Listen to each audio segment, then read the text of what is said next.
Muy buenas tardes, bienvenidos un día más a Todo es Geopolítica, bienvenidos al programa en el que contamos, repasamos y analizamos todo lo que está pasando en el tablero geopolítico, pendientes de los mensajes de Donald Trump después de poner de rodillas a la Unión Europea. Ahora pone su mirada en Vladimir Putin. De 10 a 12 días, este es el último plazo de Donald Trump para el presidente ruso, Vladimir Putin. Enseguida miramos a esto, pendientes también de la catástrofe en Gaza, mirando también a las últimas horas, pero con la mirada puesta sobre todo en las últimas horas. Empezamos hablando de Donald Trump. El presidente de Estados Unidos marca un nuevo plazo para Rusia. Ha expresado una vez más su decepción hacia el presidente ruso Vladimir Putin. Dice que está reduciendo los 50 días que le daba a un plazo a un número menor. Dice que además ya sabe la respuesta de lo que va a pasar, cada vez más pesimista a la hora de alcanzar un acuerdo de alto el fuego en Ucrania. Trump ha condenado los continuos ataques rusos contra Ucrania. Dice que hay cadáveres tirados por todos lados. Este es el giro de Donald Trump. 10 a 12 días es el plazo para Putin.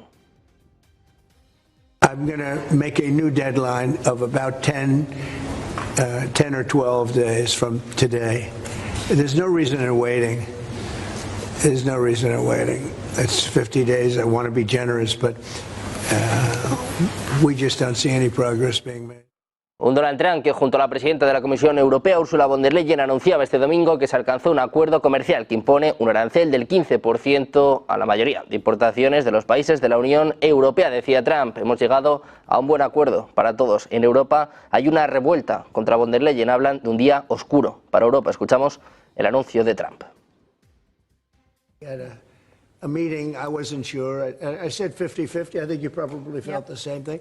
But this started months ago, this negotiation. So we knew pretty much what we were getting into, and we were able to make a deal that's very satisfactory to both sides. So it's a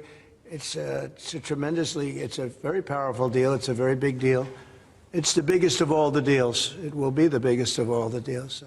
Mirando también a la respuesta de Rusia, que dice estar por primera vez en la historia sola en su guerra contra Occidente, vamos a seguir con últimas horas. Le contamos que Lionel Messi y su esposa Antonella Roccuzzo fueron captados por la famosa cámara de besos de Coldplay en el concierto de la banda de este domingo en Florida. Las imágenes tomadas por el usuario de Instagram Business Trap muestran a la estrella del Inter Miami y a Roccuzzo en una pantalla gigante en el concierto en Miami Gardens, mientras la multitud coreaba el nombre de Messi y el cantante de Coldplay, Chris Martin, le cantaba a la pareja. La indiscreta kiss cam de los conciertos de Coldplay sigue siendo tendencia en las redes sociales después de la polémica generada con el CEO de la empresa Astronomer, Andy Byron, al que cazaron en pleno concierto en una infidelidad. Esta vez el foco lo ha puesto en Leo Messi y Antonella Roccuzzo, quienes esta vez fueron los protagonistas en el Hard Rock Stadium. Mientras tanto, seguimos con noticias importantes, impactantes. Les contamos la última alerta emitida por parte de la NASA. Detecta nuevas tormentas solares extremas que impactarán en la Tierra y que podrían provocar apagones masivos. Como les decimos, según alerta la NASA, tormentas solares extremas podrían golpear la Tierra con una fuerza inusitada. Dice además la NASA que estos fenómenos del clima espacial representan una seria amenaza para la infraestructura eléctrica y las comunicaciones, con el potencial de provocar apagones masivos y daños irreversibles en satélites y redes tecnológicas. Mientras el planeta se expone cada vez más a los efectos del Sol, una nueva misión va a buscar anticiparse a estos eventos catastróficos. Bajo estricta vigilancia, un par de satélites de la Agencia Espacial Estadounidense se preparan para estudiar cómo estas tormentas solares impactan directamente sobre nuestro planeta. La NASA acaba de lanzar la misión Tracers, un sistema de satélites gemelos que va a estudiar en detalle cómo estas tormentas solares impactan en la atmósfera y la magnetosfera terrestre. Estas tormentas, causadas por explosiones solares, liberan una avalancha de partículas que pueden provocar cortes de energía, fallos en satélites y pérdidas en señales de GPS y comunicaciones. Nuevo mensaje, nueva alerta por parte de la NASA, habla de nuevas tormentas solares extremas que podrían impactar en la Tierra y provocar apagones masivos. Pendientes de las últimas horas, nosotros vamos ya con el análisis, vamos ya con los expertos. Tenemos a Olga Caballero García, experto en asuntos públicos, relaciones institucionales y política europea. ¿Qué tal? Muy buenas, Olga. Buenas tardes. ¿Qué tal? Buenas tardes, Sergio. ¿Cómo estáis? Tenemos también a Emiliano García Coso, profesor de ICADE, de Derecho Internacional y Relaciones Internacionales. Emiliano, buenas tardes. ¿Qué tal, Sergio? ¿Cómo estás? Buenas tardes. Bueno, pues encantados de teneros a los dos por aquí en un día de muchas noticias y en un día, bueno, de nuevo de muchísima actualidad geopolítica. Enseguida hablamos sobre Europa, pero si os parece empezamos por lo último, ¿no? Por este mensaje de Donald Trump, este ultimátum. Ya no son 50 días, ya son sus famosas 2 semanas, 10 a 12 días, Emiliano. Es el plazo que parece que tiene el presidente ruso, Vladimir Putin. Dice Trump que ya no tiene ningún interés en hablar con él. Bueno, como nos tiene acostumbrado el señor Trump, cambio de tendencia y ahora pues a reducir el plazo.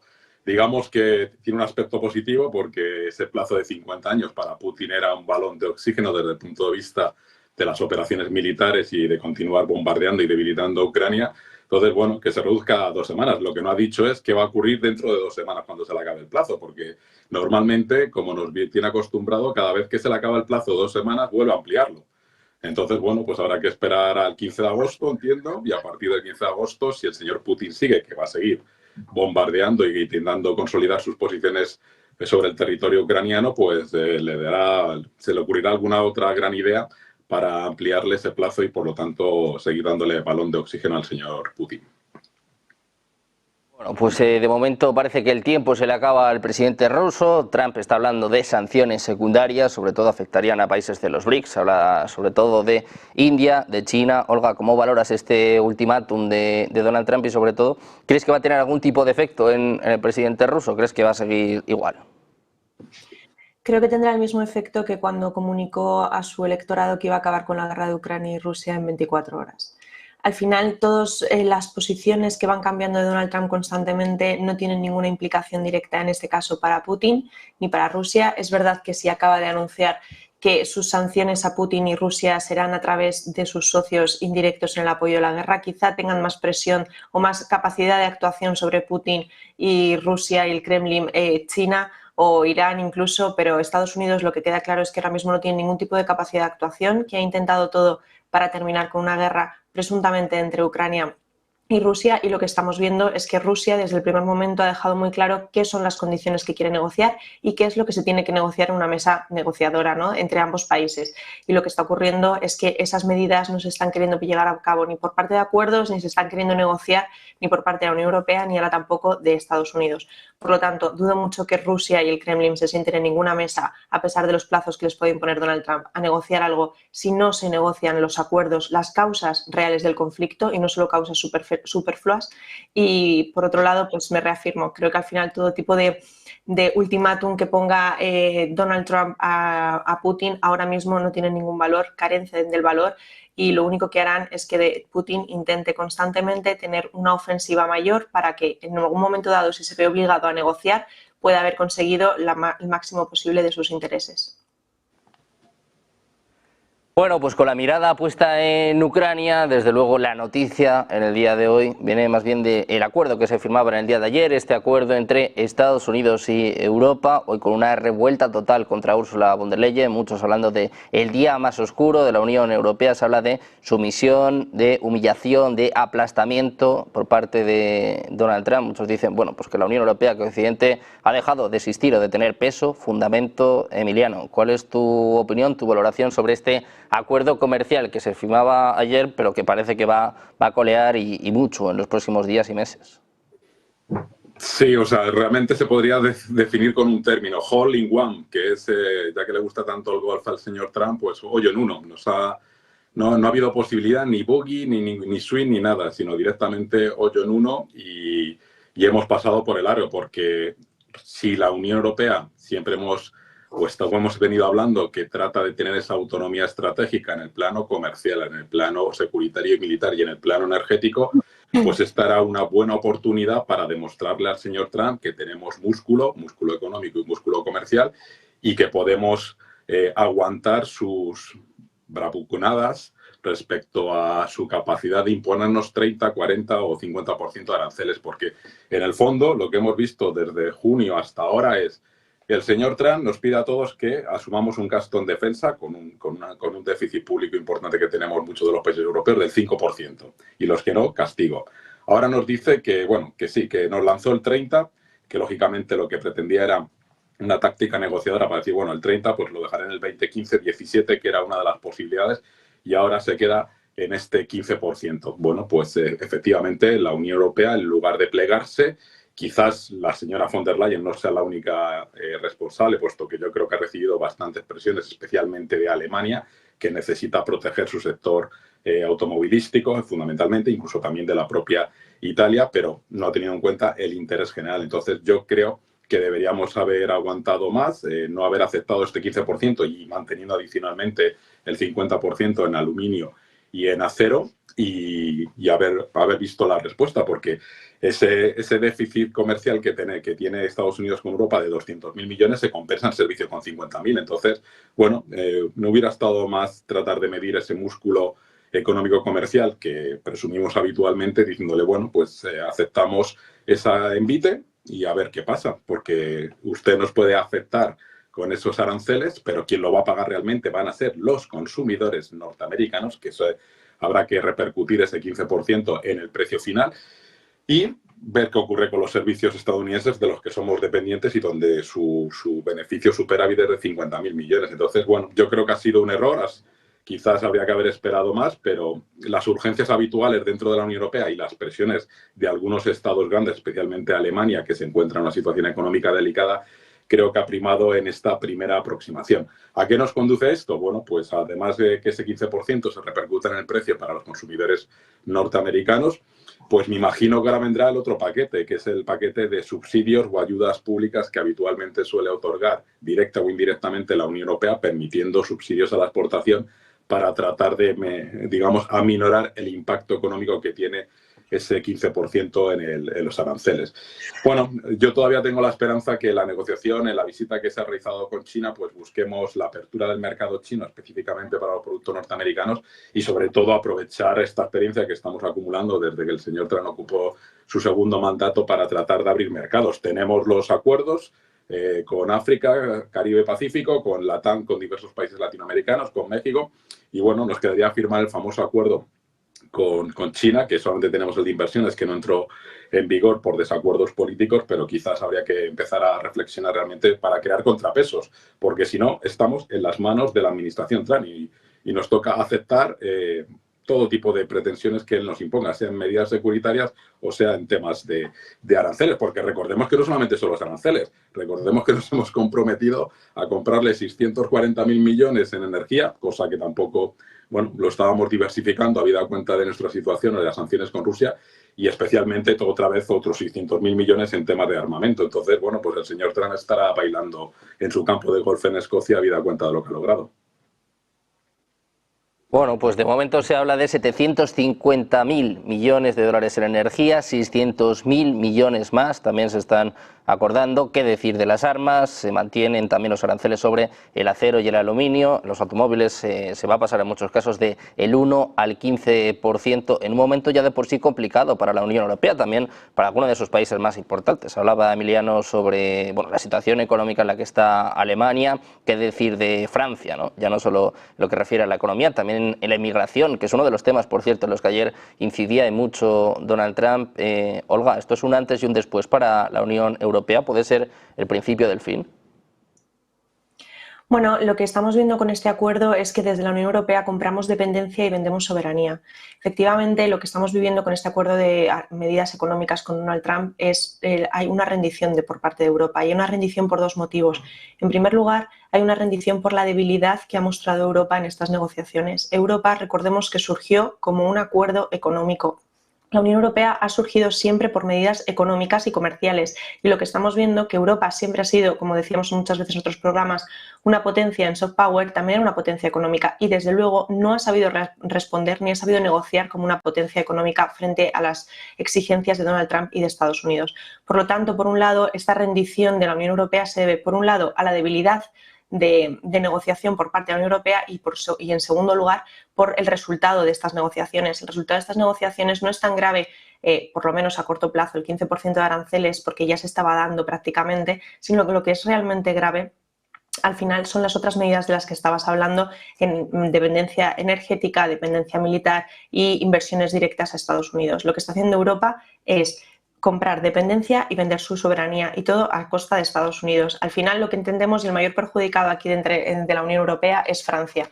¿Por qué? Porque sabemos que en estas negociaciones Europa ha sido débil en el sentido de que los Estados miembros no han tenido una posición firme y única común, aunque por supuesto toda la Comisión Europea, aunque sea una competencia individual, ha negociado con el apoyo de los Estados miembros, pero sabemos que había una discrepancia entre Alemania y Francia. Alemania es el tercer país del mundo en mayores exportaciones, y el año pasado Estados Unidos fue el país que más importó material alemán, por lo que nos encontramos con una situación compleja en la que además tenemos a Francia, que habla y defiende una autonomía estratégica, que defiende la autonomía estratégica de la Unión Europea, en primer lugar en modo militar, con la fabricación propia a través de Francia de armamento armamentístico y militar, y por otro lado de energía a través de la energía nuclear, que recordemos que Francia es la potencia dentro de la Unión Europea en energía nuclear. Y lo que nos encontramos es que lo que Francia pretende, que la Unión Europea sea tener una autonomía estratégica, lo que se ha convertido es que ahora toda esta autonomía se ha destruido para ser una dependencia de Estados Unidos. Por lo tanto, la Unión Europea, para mí, no es tan grave el resultado en materia de comercio de aranceles, que sí que lo es a largo del plazo, se verá más, sino la debilidad en las negociaciones y los acuerdos secundarios que ha habido en estas negociaciones. Recordemos que hace no mucho, desde la OTAN, los países Estados miembros de la Unión Europea ya apoyaron y firmaron un aumento del 5% de gasto en defensa, del cual ese 3,5% es directamente en inversión armamentística en la industria armamentística estadounidense. Ahora, de nuevo, la Unión Europea hace una inversión importante en industria armamentística estadounidense. Ahora, de nuevo, tenemos una dependencia energética de Estados Unidos. Y ahora, de nuevo, también hay unas inversiones directas hacia Estados Unidos. Por lo tanto, Estados Unidos va a parar su recesión o sus crisis económicas a costa y al coste de los ciudadanos europeos y de todas las inversiones que hagamos desde Europa. Precisamente una de las preguntas que se están planteando ahora es ¿quién va a pagar, ¿no? ¿Quién va a pagar estos 750.000 millones en energía, la compra masiva de armas que anuncia a bombo y platillo el presidente de Estados Unidos? Emiliano, se está hablando mucho de este rearme en Europa, ya se sabe también el porqué, ¿no? Se sabe que mucho de este dinero va a ir a parar a Estados Unidos. ¿Cómo se va a pagar este dinero? ¿Recorte de gasto social, pensiones, jubilación más tardía? ¿Qué va a pasar ahora, no? Porque claro, hay muchas preguntas después de este acuerdo que muchos califican de catastrófico. El primer ministro francés, por cierto, como decía ahora Olga, habla de sumisión de la Unión Europea ante Donald Trump. Sí, bueno, la imagen que hemos dado ha sido de bastante debilidad y de sometimiento. Y en cuanto al pago, pues bueno, el tema de, como sabemos, la parte militar y defensiva todavía no ha sido comunitarizada, es decir, todavía está en manos de los Estados miembros. Lo único que hay una coordinación y unos intentos de avanzar en ese proceso de comunitarización o de cesión de competencias a favor de la Unión Europea para tratar de tener digamos, un ejército europeo en sentido estricto y no por las distintas iniciativas que ya se han ido implementando desde hace años. Entonces hay un programa que se aprobó por la Comisión Europea a raíz de la invasión rusa, que se aprobó este año o el año pasado, que es el rearme, que implica que la Unión Europea, como viene haciendo con fondos europeos, con las contribuciones de Estados miembros y también de lo que recauda a nivel de comercial, pues irá subsidiando o ayudando a esta compra de material, que también se trata de que sea conjunto para tener una mayor capacidad de negociación con la industria armamentística, en este caso la norteamericana, y en temas comerciales pues ya está totalmente comunitarizado y por lo tanto pues bueno, ese arancel lo pagará cada uno de los exportadores o que lo que va a ocurrir, los importadores desde Estados Unidos de los diferentes productos que han sido sometidos a este 15%. Entonces, bueno, pues Trump creo que de macro, como bien dicen sus propios grandes economistas, pues no lo ve o no lo entiende, porque esa inflación que gracias a Powell, al que quiere cargarse, pues ha sido un poco más sostenida del 2,7, pero seguirá subiendo, porque todo esto, como acabas de anunciar, si a nivel mundial va a ser ya que entre el 15 y el 20%, pues eso lo van a pagar los consumidores norteamericanos y por lo tanto la inflación subirá. Entonces, bueno, yo creo que todavía queda mucho por ejecutar y desarrollar de este famoso acuerdo y sobre todo lo que creo que fundamentalmente es si la Unión Europea va a subsidiar, como ya ha ocurrido en otras épocas y en otros ámbitos, pues el consumidor europeo también tendrá que pagar una parte y eso implica que tanto desde el punto de vista del rearme como desde el punto de vista, digamos, de esos subsidios, pues estaremos abocados o bien a reducir algunos gastos sociales en algunas partidas, algunas de ellas muy sensibles para estados que ya estamos muy tocados, y si no, pues a subir los impuestos. Lo que ocurre es que tanto una como otra medida electoralmente a nivel nacional son percibidas por el votante como muy negativamente, por lo tanto puede tener impacto en los electores, en las elecciones, y en su caso también pues de acrecentar un poco el surgimiento o el reforzamiento de algunos partidos de ultraderecha que a base de decir que la clase trabajadora y la clase media son los más afectados, pues cada vez van creciendo más en diferentes países europeos. Bueno, pues en este momento de dudas, de incertidumbre, en este momento incluso de indignación en el seno de la Unión Europea, hay una señalada principalmente, y te quiero preguntar por ello, Olga, te quiero preguntar por Ursula von der Leyen, ¿no? La imagen de la claudicación ante Donald Trump, veíamos incluso mensajes o, bueno, un tono desde luego muy condescendiente, ¿no?, por parte de Trump. Von der Leyen prácticamente no se inmutaba y hemos visto muchísimas críticas contra la presidenta de la Comisión Europea. Es quizás la más perjudicada. Hablábamos antes de Francia, pero en lo que refiere a la imagen, también a la imagen internacional, con el recibimiento que tuvo en China este fin de semana, donde aparecía en un autobús, prácticamente ni siquiera la recibían, ¿no?, como si fuese un líder internacional. ¿Es von der Leyen un poco la imagen bueno, de esta caída de Occidente, de esta caída de la Unión Europea? Bueno, como estás diciendo, con estas últimas imágenes lo que tenemos es una Ursula von der Leyen que representa la imagen de la Unión Europea, efectivamente. Yo quiero alegar dos cosas. En primer lugar, es que Ursula von der Leyen en su discurso, que ha dado pues vamos a decir que ha sido absolutamente de aceptación del sistema actual, de las negociaciones actuales, diciendo que no había otra opción, se ha justificado siempre en dos cosas en el relato. En primer lugar, en analizar y decir que esto da y otorga certezas a las empresas europeas para poder continuar con el mercado y la economía, y a mí me parece que esto, el único resultado y la única certeza que da es que la Unión Europea jamás seremos capaces de tener una autonomía estratégica, porque continuamos sin aceptar que estamos en un sistema internacional multipolar. Seguimos creyendo que estamos en un sistema de bloques. Como un sistema de bloques hemos negociado, estamos en el mismo bloque que Estados Unidos, y obviamente Estados Unidos es una potencia mayor que la Unión Europea y hemos claudicado hacia nuestra potencia. Por lo tanto, aquí tenemos una clara división y una certeza real, y es que de momento, con las medidas que la Unión Europea está llevando a cabo, nunca tendremos una autonomía estratégica real. En segundo lugar, decir que efectivamente Ursula von der Leyen ahora parece la mala de la película, pero también quiero remarcar que la Comisión Europea no llega a estos acuerdos sin el conocimiento de los Estados miembros. Hay veces que no están obligados, porque recordemos que las políticas de comercio y las exterior, políticas comerciales, son una competencia exclusiva de la Unión Europea, pero los Estados miembros conocían de estas negociaciones. Hace una semana Francia y Alemania se reunieron para tratar de llegar a una postura y un acuerdo intermedio, porque Alemania quería ser más flexible con los acuerdos con Donald Trump y Francia quería ser más dura. ¿Qué ocurre con esto? Recordemos que además ahora se abre un procedimiento de aprobación de este acuerdo en el que primero el Consejo de la Unión Europea con los ministros de Asuntos Exteriores tienen que votar que aprueban este acuerdo y posteriormente lo votará el Parlamento Europeo. Hay muchas personas que están señalando directamente a von der Leyen y que están pidiendo que no se apruebe este acuerdo, pero siendo realistas, en primer lugar, es un acuerdo que se va a aprobar en ambas instituciones y que además sería irresponsable no aprobarlo, porque el acuerdo con Estados Unidos ya está hecho.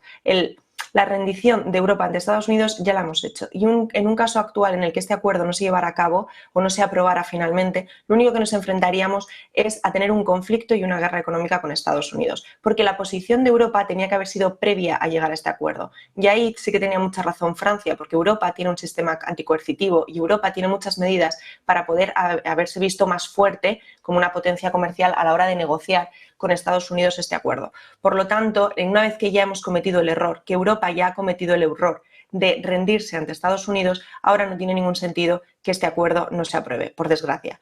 Y lo que te quería comentar es eso. Al final Ursula von der Leyen se ha visto apoyada por los Estados miembros en mayor o menor medida, todos eran conocedores de esta situación, y lo que hay también es una imagen en el mundo de la Unión Europea de decadencia, de declive, porque empezamos esta legislatura con el informe Draghi, con el informe Letta, tratando de tener una mayor autonomía estratégica, de ser más competitivos tecnológicamente, y lo único que estamos haciendo es utilizar y justificar todas nuestras carencias y nuestros errores en un relato que es Putin. Ahora tenemos una dependencia energética de Estados Unidos porque no queremos tenerla presuntamente de Rusia porque es el enemigo. Aumentamos el gasto militar, en este caso hacia Estados Unidos, por el enemigo que tenemos, que es Rusia y Putin. En vez de tener una autonomía militar, estratégica, energética, individual por parte de la Unión Europea, lo que hacemos, y es lo que se está aprovechando Donald Trump, es de nuestro relato de marcar a Putin como enemigo en todo contra la Unión Europea, es que ahora dependemos de Estados Unidos para que nos defienda. Y recordemos que Estados Unidos, en su defensa y en sus posiciones,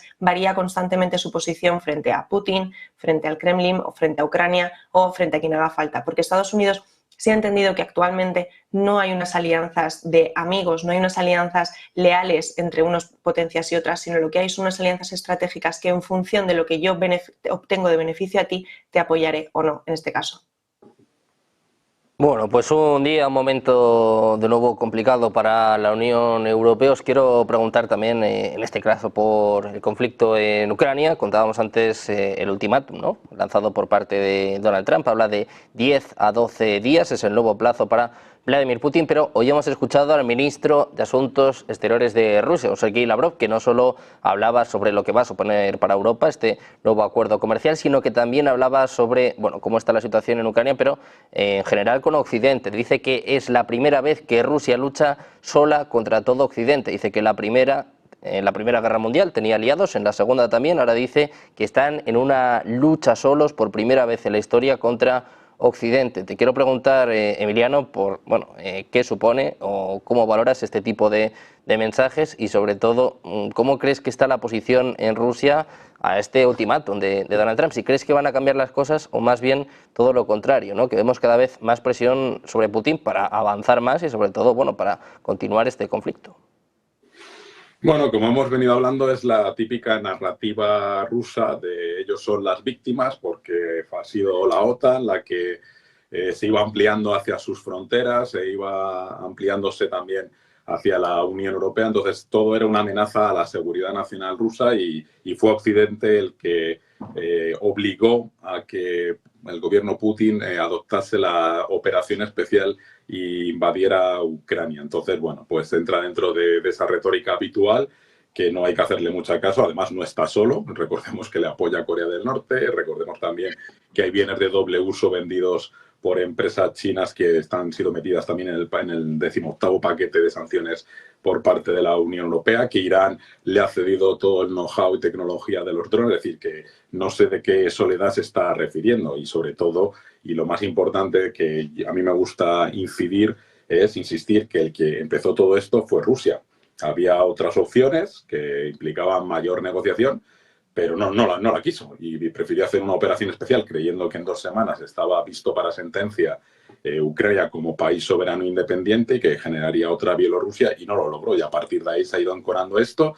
Y lo único que el señor Trump pues habitualmente le ha ido dando oxígeno, primero vilipendiando al propio Zelensky y maltratándolo frente a las cámaras mundiales en el despacho Oval, luego ejecutando la ruptura del suministro de armas y de información de inteligencia. Es decir, que el cambio por parte de Trump ha sido positivo, pero recordemos lo que le hizo a los ucranianos y al señor Zelensky.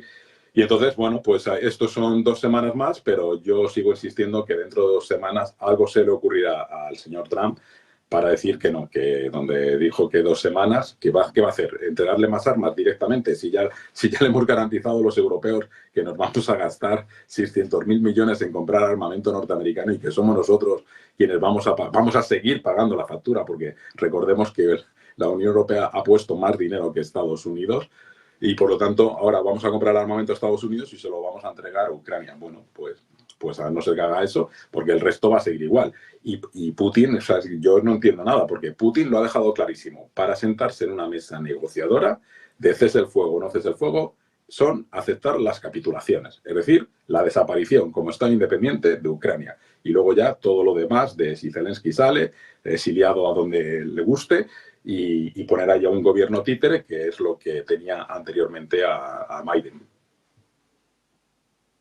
Pues Olga, te quiero preguntar también por esta cuestión, cómo ves estos mensajes por parte de Sergei Lavrov y, sobre todo, cómo crees que estará la postura de Rusia después de este ultimátum de Donald Trump y después también de cómo está la situación en el campo de batalla. Ahora mismo la mirada está puesta sobre todo en Prokrovsk. Habla de grandes avances por parte de las tropas rusas.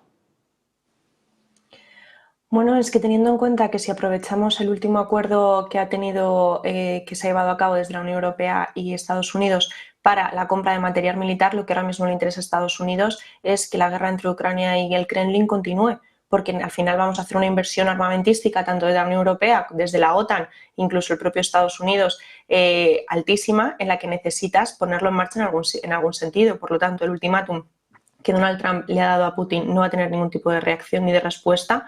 Putin ha dejado muy claro cuáles son los motivos por los que se sentaría a negociar.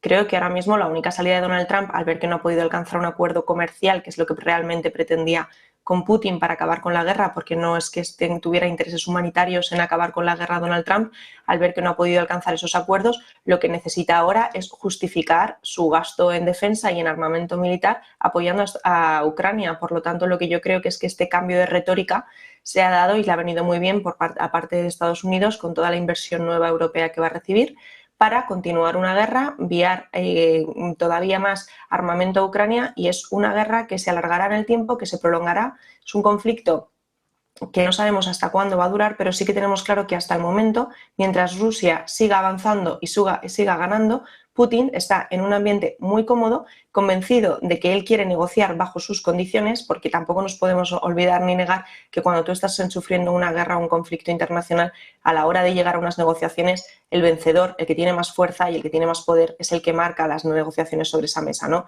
Entonces, al final, ahora, bueno, pues dándole más armamento a Ucrania, por un lado, le estará dando una bocanada de aire para poder continuar la guerra frente a Rusia, aunque absolutamente innecesaria, porque Putin sigue ganando la guerra y, por lo tanto, la continuación del relato para el gasto en defensa tanto de parte de la Unión Europea y de Estados Unidos hará que esta guerra continúe, que Ucrania continúe en la guerra con Putin y que Putin, hasta el momento, siga avanzando. Bueno, pues un momento en el que la mirada se posa en Ucrania, también de nuevo hay que mirar a Oriente Medio, en concreto hay que mirar a Gaza con imágenes que se han vuelto virales durante el fin de semana, iba a decir prácticamente en las últimas semanas, imágenes que muestran la hambruna que se está viviendo en Gaza, y hemos escuchado a Trump hablando en este sentido, diciendo que está haciendo planes con Israel, dice eso sí, que no se posiciona en lo que refiere a reconocimiento del Estado de Palestina, sí que se posicionó, sí que habló en este sentido la semana pasada Emmanuel Macron, en un giro sorprendente de los acontecimientos. Te quiero preguntar por todo esto, Emiliano, ¿cómo ves la situación en Oriente Medio, sobre todo esta crisis humanitaria en Gaza que empieza a desatar todas las alarmas, aunque es cierto que llevamos ya meses, incluso más de un año así, tampoco tiene mucho sentido? Sí, sí, o sea, ya venimos hablando meses, como bien dices, desde más del 7 de octubre, cuando el ejército israelí y el gobierno israelí decidió ir más allá del principio de proporcionalidad en la respuesta a ese acto terrorista y totalmente criticable y perseguible. A partir de ahí ya entrábamos en el ámbito del derecho internacional humanitario bélico, que Israel desconoce y no quiere saber nada de él, con el apoyo de Estados Unidos. Entonces, la paradoja de toda esta historia, además de que Israel tiene clarísimo que no va a permitir que exista un Estado palestino, porque estamos hablando de Gaza, pero sus operaciones y la de los colonos en Cisjordania sigue en esa ocupación que tiene sobre Cisjordania. Es decir, que están haciendo todo lo posible, no solamente para acabar con Hamas, sino también acabar con la autoridad palestina y hacerse con el control absoluto del territorio. Pero la gran paradoja de esto es cuando uno ve las imágenes de los ancianos que fallecen directamente en la puerta de los hospitales, por ejemplo, o de los menores, es decir, en la sociedad israelí, que esa sociedad israelí se moviliza, una parte, pero cada vez menos, porque los medios de información en Israel también solamente dan cierta información, pero aún así hay, digamos, un colectivo que resiste. Es decir, la paradoja es, cuando uno ve las imágenes de la Segunda Guerra Mundial, cuando liberan los campos de concentración, automáticamente, como ser humano que somos, automáticamente me lleva a pensar, es que no lo ve la sociedad israelí de la masacre que están haciendo de esa población civil que no tiene responsabilidad. Es decir, puede ser que hubieran votado en su momento porque jamás políticamente controlase el territorio de Gaza, pero no son responsables de la atrocidad que cometió Hamas. Y son 2 millones, bueno, ya 1.900.000, porque al paso que vamos llegamos a los 100.000, a los 200.000, etcétera, etcétera. Entonces, por mucho que avisen, por mucho de estas pausas humanitarias durante 10 horas, con 900 camiones que deberían entrar al día para tratar de alimentar a esa población. Es decir, es que auténticamente la comunidad internacional, ya no Europa ni Estados Unidos, sino la comunidad internacional, como hizo Sudáfrica, tendría que hacer acciones específicas. Y aquí, de nuevo, vuelvo otra vez a la cuestión de Europa. Y aquí, bueno, pues hay países que no sé si se deriva de su pasado y de lo que cometieron contra el pueblo judío, caso de Alemania o de Austria, son incapaces de fijar una posición común por parte de la Unión Europea, ya no solamente de suspender provisionalmente y parcialmente el acuerdo de asociación con Israel, que eso ya debería haber pasado hace tiempo, sino especialmente de no dejar solos o a España o a Noruega o a Irlanda en el reconocimiento de Palestina. Es decir, deberíamos tener una posición única, porque la única manera de darle cierto estatus a Palestina es como Estado. Y es bastante paradigmático o indica un cierto liderazgo que Francia, si finalmente lo hace en septiembre, pues lleva a cabo ese reconocimiento, porque recordemos que una de las mayores comunidades judías se encuentra en Francia. Entonces, es bastante significativo que Francia o que Macron se vaya a atrever en septiembre, recordemos que lo ha dejado para septiembre, no ahora, ese reconocimiento a Palestina, pero en conjunto lo deberíamos hacer toda la Unión Europea, porque la única manera de resolver este conflicto es jamás desaparece del mapa político, pero adicionalmente le tenemos que dar la perspectiva y el derecho al pueblo palestino a existir como Estado. Y eso sí, con unas garantías de seguridad, pero es que esas garantías de seguridad las podemos ofrecer los europeos o lo pueden ofrecer los propios países árabes. Es que hay más de 30 países árabes que se comprometieron con Israel a que ellos garantizarían la seguridad en el caso que se acabase este conflicto.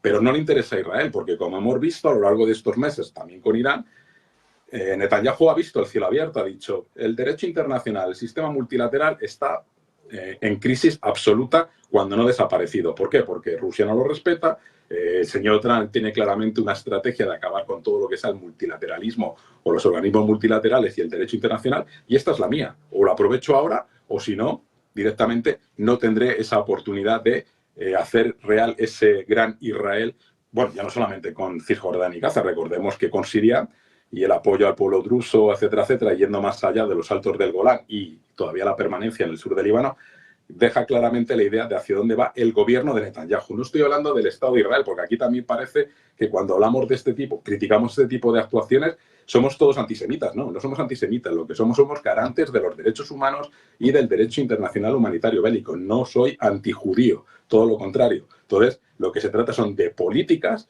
que están yendo más allá del derecho y que tiene que tener una responsabilidad y que tiene que haber una reacción por parte de la comunidad internacional. Porque si no habilitamos a todo el mundo a hacer lo que estima oportuno y se acabó el orden internacional y se acabó lo que conocemos como estados-nación y democracias.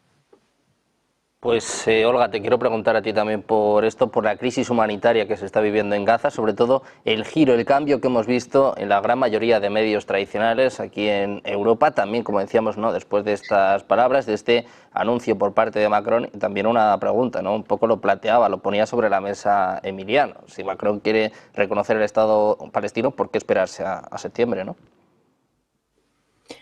Bueno, pues en primer lugar, como tú decías, el giro del cambio de opinión, por así decirlo, de que actualmente hay un ligero mayor apoyo por parte de la comunidad europea a Israel, es simple y llanamente porque las imágenes son tan evidentes, lo que estamos viendo es tan destructivo y se deja tanto en evidencia, en primer lugar, en este sistema que estamos construyendo como comunidad internacional, que ha dejado en evidencia que no existe, porque para mí la mayor evidencia y el fracaso de este conflicto es que efectivamente la sociedad, el sistema internacional que se basaba en valores, cooperación, derechos humanos, etcétera, no existe. La ONU no sirve como garante en una comunidad internacional. La Unión Europea, que era una potencia garante en valores, derechos humanos, actualmente se tiene que reflejar en un espejo y ver por qué garantiza los derechos humanos de algunas guerras y por qué en este caso directamente se gira, se pone de lado, se pone de perfil ante lo que estamos viviendo entre Israel y Palestina, ¿no? Entonces, lo que ocurre actualmente es que el sistema internacional no hay unas normas. Las normas internacionales no funcionan siempre y cuando seas de un bando y siempre y cuando te funcione ese bando. Y en este caso siempre hemos vivido en un sistema internacional bajo el paraguas y el paradigma de Estados Unidos, que actualmente Estados Unidos no tiene esa hegemonía ni ese control, pero las instituciones internacionales o organismos internacionales sí lo tienen todavía. Vemos cómo Israel puede hacer lo que quiera y que la comunidad internacional no ha tenido apenas repercusiones y no ha tenido sobre todo consecuencias. Y en cuanto a lo que nos centramos de Europa, bueno, es que yo creo que llega un momento dado en el que los ciudadanos, viendo la realidad, viendo las imágenes y viendo lo que está ocurriendo, y como decía Emiliano, esa falta de proporcionalidad en la respuesta, que es absoluta, Al final lo que estamos viviendo es una reacción ciudadana y son los ciudadanos los que están moviendo y condicionando, sobre todo en Europa, a los presidentes y a sus políticos a que cambien su posición y su relato. Lo que ocurre ahora mismo con Francia, bueno, yo creo que Francia lo que ha hecho diciendo esto es simplemente dar un aviso a Israel, un aviso para que intente frenar, o por lo menos que mundialmente no sea tan atroz las imágenes que nos llegan y las consecuencias que están teniendo para Gaza, porque al final recordemos que tanto Israel como por ejemplo Alemania, Italia, etcétera, son países fundadores y tienen un liderazgo natural, por lo que toda la Unión Europea les sigue por ese liderazgo natural como países fundadores, ¿no? Entonces, que de repente Francia reconociera a Palestina como un Estado, habría un conflicto dentro de la Unión Europea real frente, por ejemplo, a países como Alemania, que siempre ha dicho que no lo va a reconocer por su deuda histórica, ¿no?, con el genocidio que se produjo frente al pueblo judío. Entonces, ¿qué ocurre? Creo que Francia lo que quiere es ganar tiempo, es darle un ultimátum a Israel en decir, oye, esto se te está yendo de las manos, nosotros vamos a tener que empezar a actuar, vamos a tener que empezar a cambiar de posiciones, y quizá no como garantes de derechos humanos, sino simplemente porque la población está exigiendo y está pidiendo que si hay organizaciones internacionales o supranacionales u organismos que se supone que velan por un sistema internacional de derechos humanos, que velen por los mismos. Y lo que estamos viendo es que esto no ocurre. Por lo tanto, se está deslegitimando las organizaciones internacionales, se está deslegitimando todo el sistema de cooperación internacional que se generó y se está deslegitimando a la propia Unión Europea, que se le está poniendo frente a un espejo de por qué es garante de unos derechos sí y de otros no. Por lo tanto, al final lo que vivimos es una reacción política a la ciudadanía, en la que Francia le está dando 2 meses o 1 mes de tiempo a Israel para que cese, por lo menos públicamente, reduzca ese ataque a Gaza, les permita una bomba de oxígeno para no enfrentarse a una mayor discusión dentro de la Unión Europea y un debate dentro de la Unión Europea en el que ya llegamos tarde a esas sanciones hacia Israel porque todavía no han llegado y seguramente no lleguen, porque recordemos que todo en materia de política exterior se decide por unanimidad en el Consejo de la Unión Europea y estamos convencidos de que Alemania ya votarán en contra. Sí, la siguiente pregunta que se nos plantea es cómo se le paran los pies a Netanyahu, ¿no? Ya hemos visto lo que pasó con Irán, hemos visto lo que ha pasado también con Siria, hemos visto los ataques con Hezbollah y, bueno, sobre todo las imágenes de Gaza pues están dejando impactados a todo el mundo, también por lo que estábamos diciendo, ¿no?, por este cambio de los medios tradicionales, mostrando de verdad las imágenes, ¿no?, de lo que está pasando allí. Emiliano, ¿quién crees que puede parar a Netanyahu? Porque Trump no parece por la labor, ¿no? De hecho, decía el otro día que tiene que terminar el trabajo que ya ha empezado. Claro, es que ese es el problema. Ya con la administración Biden, Netanyahu se sentía absolutamente libre de cualquier presión norteamericana y, de hecho, en algún momento también ha dejado en evidencia a Trump. Entonces, creo que es el único actor con capacidad militar, porque recordemos que cada vez que Israel se ha sentido amenazado, lo primero que ha hecho la administración, en este caso de Trump, es desplazar a todas las flotas norteamericanas, la del Pacífico, la del Mediterráneo, para garantizar la seguridad de Israel. Entonces, solo ante esa circunstancia puede actuar. ¿Qué podemos hacer los europeos? Pues los europeos simplemente podemos hacer donde más les puede doler al gobierno de Netanyahu, que es en el bolsillo. Es decir, el acuerdo de asociación que entre Israel y la Unión Europea implica un intercambio comercial y de inversiones importante. Entonces, deberíamos suspender el acuerdo en tanto en cuanto todos los acuerdos internacionales que firma la Unión Europea tienen una cláusula de protección de los derechos humanos y cláusula democrática. Entonces, ¿por qué se lo pedimos y exigimos a los africanos, a los países latinoamericanos, a los chinos y no a Israel? Es decir, tenemos que ser coherentes con nuestro rol y con nuestros planteamientos y defensa de ciertos valores. Entonces, deberíamos suspender el acuerdo, suspender, por supuesto, cualquier acuerdo de compra de armamento o tecnología israelí para que de esa manera económicamente se sientan un poco asfixiados. Pero la Unión Europea por sí sola no puede, necesita de manera imprescindible que Estados Unidos se sume un poco a esta presión. Porque si no, Netanyahu ahora se siente con la suficiente capacidad de maniobra pues para hacer lo que está haciendo sin ningún tipo de cortapisas ni a nivel internacional ni a nivel internacional. Sin perjuicio que, como sabemos, si acabase las diferentes guerras que tiene abierto el gobierno de Netanyahu, eso implicaría hacer frente a ciertas responsabilidades judiciales a nivel interno y a la convocatoria de elecciones, y es lo que está alejando lo máximo posible, independientemente que ponga como excusa la liberación de los, desgraciadamente, solo 20 o 25 rehenes israelíes que son los que quedan en manos de Hamas y que estarán sufriendo la misma hambruna, me imagino, que el resto de población palestina o gazatí en el territorio de Gaza. Entonces, o actuamos conjuntamente Estados Unidos o Unión Europea, o si no, Netanyahu ya tiene el camino libre para hacer lo que quiere. Ya veremos si en la recámara no está todavía retomar lo de Irán, que está todavía por ver. Desde luego, un momento de calma tensa el que se está viviendo también con Irán. Veremos qué sucede en las próximas semanas. Hoy hemos visto, por cierto, a Trump amenazando de nuevo con atacar las instalaciones nucleares. Muchísimas gracias a los dos por estar con nosotros, Olga, Emiliano. Placer contar con vosotros y con vuestro análisis. Muchísimas gracias. Muy buen día. Muchas gracias. Buenas tardes. Gracias. Chao. Nosotros, hablando del caos en Europa, vamos a poner el foco en España para contarles que la circulación de trenes de alta velocidad entre Madrid y Andalucía se encuentra suspendida desde media tarde de este lunes debido a un incendio que se ha declarado en Ciudad Real, en el tramo comprendido entre la circulación entre Puerto Llano y Venta La Inés. Es el segundo incendio que afecta a la normal circulación ferroviaria en apenas 24 horas. Según ha informado Adif, el incendio se ha producido en la zona próxima a las vías que dificulta la visibilidad. También están afectados los trenes de ancho convencional que circulan entre Mérida y Puerto Llano, lo que ha dejado a numerosos viajeros afectados. Según datos del Sistema de Información de Incendios Forestales de la Junta de Castilla-La Mancha, el incendio se ha producido en el término municipal de Brazatortas. Hasta allí se han desplazado un total de 4 helicópteros, 14 medios terrestres entre carrocetas y vehículos rápidos y un total de 74 efectivos de bomberos forestales y agentes medioambientales. Nuevo día de caos en los trenes, de caos ferroviario en España, suspendida la circulación de trenes de alta velocidad entre Madrid y Andalucía. Se habla de un incendio en Ciudad Real. Muy atentos a esta última hora, en un momento en que la gente está pensando en vacaciones, pues así es como estamos en España. Nosotros vamos a hacer una pequeña pausa, un par de minutos, enseguida, Rolling Stocks con Ama Navarro.